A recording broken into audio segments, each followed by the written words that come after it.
এনো একটা সিগারেট খাও। এই না বাবা, আমি খাই না। আরে আমি জানি তুমি খাও, খাও। মানে আপনার সামনে দাঁড়িয়ে লজ্জা লাগছে। ঘর জামাই হয়ে দুবেলা অন্ন ধ্বংস করতে তো লজ্জা লাগে না, আর সিগারেটের বেলায় লজ্জা লাগছে? নাও না, ফোকো ফোকো। আমি ফুঁকি না। আমার মেয়ের জীবনটা তো ফুকেই ফেলেছো। নাও খাও, স্ট্রেস কমবে। প্রথমে মেয়েটাকে গলায় ঝুলিয়ে দিয়ে স্ট্রেসটা বাড়িয়ে দিলেন, এখন সিগারেট এনেছেন স্ট্রেস কমানোর জন্য। বুকের ব্যথাটা কেউ বুঝলো না আমার। বুকে ব্যথা? তাহলে তো গ্যাস। আরে ভেতরে ভেতরে। তাহলে তো চাপা গ্যাস। আমি জীবন বিজ্ঞানে 90 পেয়েছিলাম, আমি সব জানি। আরে এই এত ওপরে কি করে হতে পারে এখানে? আরে চাপা গ্যাসটা ভিতর দিয়ে ওপরে উঠে গেছে। আপনি একটু চুপ করুন তো, আপনার কথাবার্তার কোনো ছিঁড়িচান নেই। সেই কন্যাদানের সময় থেকে শুরু করেছেন, এসে কি বললেন বিয়ের সময় তুমি আমি মেয়ে দিচ্ছি না, আর আমার এদিকে ভয় শুনে হার্ট অ্যাটাক হয়ে যাচ্ছে। আরে আমি তো বলছিলাম আমি তোমাকে প্রিন্সেস দিচ্ছি। আর আমি তো এদিকে ভাবছি কোনো ছেলের সাথে বিয়ে দিয়ে দিচ্ছেন।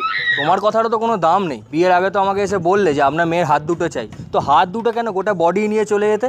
কিন্তু তা না, তুমি তো ঘর জামাই হয়ে এখানে গ্যাঁট হয়ে বসে বললে।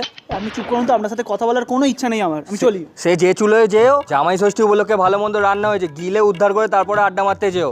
অকমান